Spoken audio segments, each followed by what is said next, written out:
మధుసూదన్ రెడ్డి గారు, neat paper leakage, అక్కడ ఢిల్లీలో జంజీ పోరాటం, ఇక్కడ డిఎస్సి పేపర్ లీకేజీ, వైఎస్ఆర్సీపీ ఆధ్వర్యంలో యువత విద్యార్థులు ఆందోళన, అక్కడేమో ధర్మేంద్ర ప్రధాన్ రాజీనామా, ఇక్కడేమో మీరు లోకేష్ రాజీనామా చేయాలని అంటారు.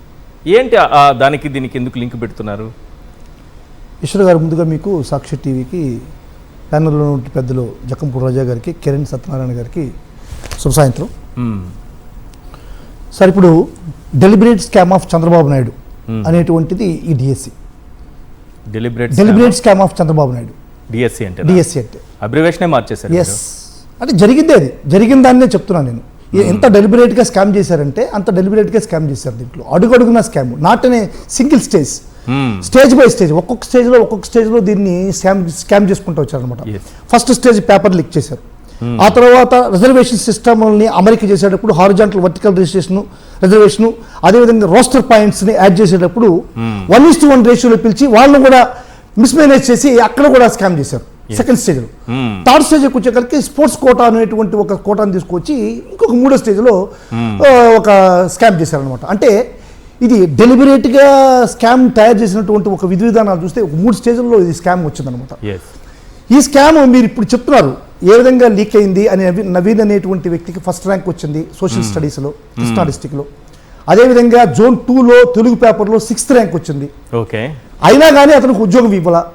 అంటే ఎందుకు ఇవ్వలేదు? ర్యాంకును కూడా ఫస్ట్ ర్యాంకుని తీసేసి అసలు ఫస్ట్ ర్యాంకే లేదు. ఫస్ట్ ర్యాంక్ లేకుండా ఒక ర్యాంకింగ్ వ్యవస్థ ఈ ప్రపంచంలో ఏదైనా పెట్టారంటే అది ఈ డెలిబరేట్ స్కామ్ లోనే ఉంది అటువంటి ర్యాంకింగ్ సిస్టమ్. అంటే ర్యాంకింగ్ ఇచ్చేటప్పుడు ఈ ప్రపంచంలో ఎక్కడైనా సరే చంద్రమండలానికి పోయినా ఫస్ట్, సెకండ్, థర్డ్ అంటారు.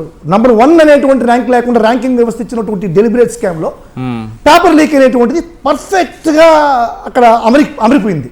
అర్థమైపోతుంది అందరికి, ప్రజలకి. ఇప్పుడు ఈ నవీన్ అనేటువంటి వ్యక్తికి ఈ పేపర్ చేతికొచ్చింది.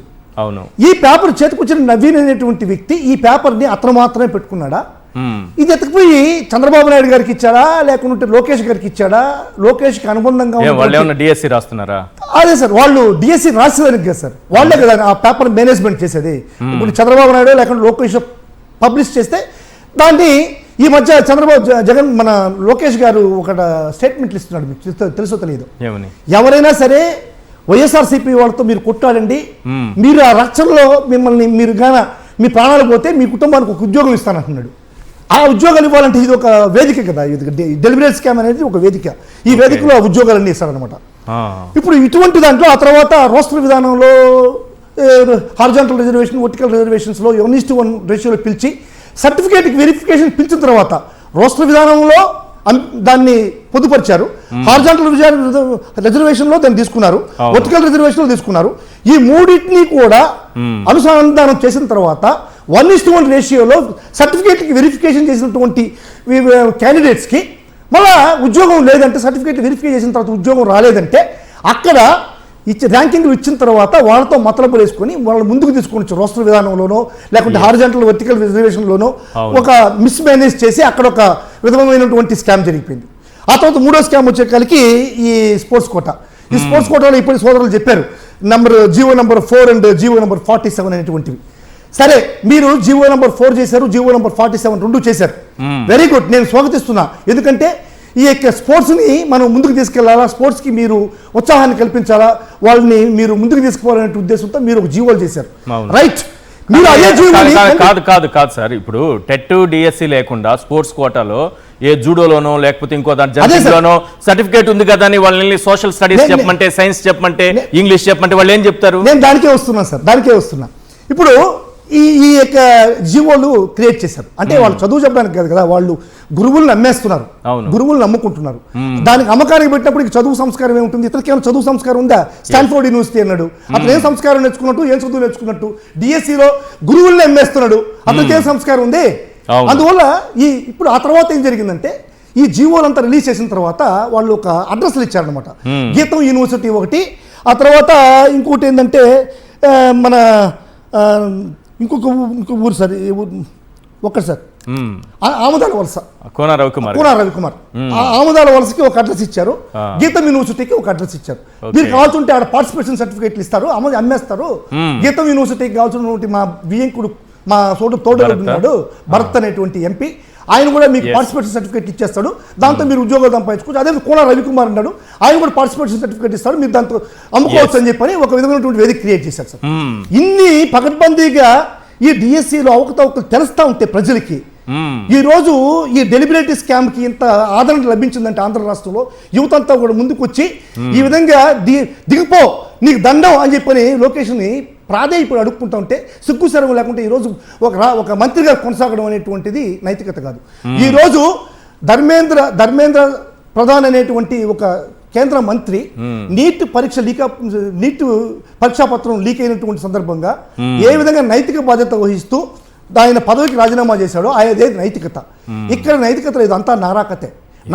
వీళ్ళు ఎట్టి పరిస్థితుల్లోనూ రాజీనామా చేయరు సార్. ఇప్పుడు ఈయన సవాలు విసురుతున్నాడు సార్, సవాలు విసురుతున్నాడు. ఎవరు? లోకేష్. ఎవరిని? జగన్మోహన్ రెడ్డిని. నా నాయకుడు పార్టీ పెట్టినోడు, మీ నాన్న పార్టీ పెరుక్కున్నాడు, బోత్ ఆర్ నాట్ సేమ్. నా నాయకుడు పార్టీ పెట్టినోడు, మీ నాన్న పార్టీ పెరుక్కున్నాడు, బోత్ ఆర్ నాట్ సేమ్. నీ పరిస్థితిలో నేనున్నా, ఇప్పుడు డిఎస్సి అభ్యర్థులు ఇద్దరున్నారు, వాళ్ళున్నా నీ పొజిషన్ లో ఈ రోజు మంత్రులు, నీకున్నటువంటి అర్హత నీకు చంద్రబాబు నాయుడు అనేటువంటి కొడుకు అనేటువంటి నీకు అర్హత, అది తప్ప నీకేమైనా ఉందా? కనీసం 2014 నువ్వు పంచాయతీరాజ్ శాఖ మంత్రిగా వచ్చినప్పుడు నీ అర్హత ఏంటి? చంద్రబాబు నాయుడు గారి కొడుకు, నువ్వు కనీసం విలేజ్ లెవెల్లో వార్డు మెంబర్ గెలవని నిన్ను ఒక పంచాయతీరాజ్ శాఖ మంత్రిగా చేస్తే ఈ రోజు నువ్వు జగన్మోహన్ రెడ్డి గారిని సవాలు విసురుతున్నావా? నీకు నైతికత ఉందా? మీ నాన్నకుందా నైతికత? మా నాయకుడు పార్టీ పెట్టినాడు, నీ నాన్న పార్టీ పెరుక్కున్నాడు, నీకు నైతికత లేదు. మీ నాన్నకు కూడా జగన్మోహన్ రెడ్డి గారితో డిస్కస్ చేసేటువంటి శక్తి సామర్థ్యం లేదు. కనీసం నేను కూడా నేను డిస్కషన్కి రాను, ఎందుకంటే నాకన్నా చీప్ నువ్వు, ఎందుకంటే నాకు ఒక స్వయం ప్రతిపత్తి ఉంది, నేను స్వయంగా జీవనం చేస్తున్నా, నీకు స్వయం ప్రతిపత్తి లేదు. మిస్టర్ లోకేష్, నీవు చంద్రబాబు నాయుడు కొడుకు కాదంటే యు ఆర్ జీరో. నీతో కనీసం మా విలేజ్లో నుండి కార్యకర్త కూడా నీతో వచ్చి ఢీకొనడానికి, నీతో మాట్లాడడానికి అర్హుడే. కాబట్టి నువ్వు జగన్మోహన్ రెడ్డిని పిలవడం, జగన్మోహన్ రెడ్డి గారిని సవాళ్ళు విసరడం, నీకు అసలు నైతికత ఉందా? మీ నాన్నకుందా నైతికత? మీ నైతికత రైట్. ఒక చిన్న ఎగ్జాంపుల్ ఏంటంటే, ఫారెస్ట్ డిపార్ట్మెంట్లో ఉద్యోగాలకు సంబంధించి అక్కడ కూడా ఉద్యోగాలకి ఎగ్జామ్స్ పెడతారు, ఆ పరీక్షలు కూడా రాయాలి. దాంట్లో స్పోర్ట్స్ కోటా ఉంటే వాళ్ళకి అదనంగా అర్హత లభిస్తుంది. అంటే జంతువులకు కాపలా గాయడానికి, జంతువులను చూసుకోవడానికి కూడా పరీక్ష రాయాల్సిందే. మరి మన పిల్లల్ని కాపలా గాయడానికి, వాళ్ళని రేపటి పౌరులుగా తీర్చిదిద్దడానికి, వాళ్ళకి భవిష్యత్తుని ఇవ్వడానికి ఏ టెట్ అవసరం లేదు, ఏ డిఎస్సి అవసరం లేదు, డైరెక్ట్గా ఏ జంపింగో, కబడ్డీనో లేకపోతే పేకాటో ఆడేస్తే ఉద్యోగాలు ఇచ్చేస్తారట.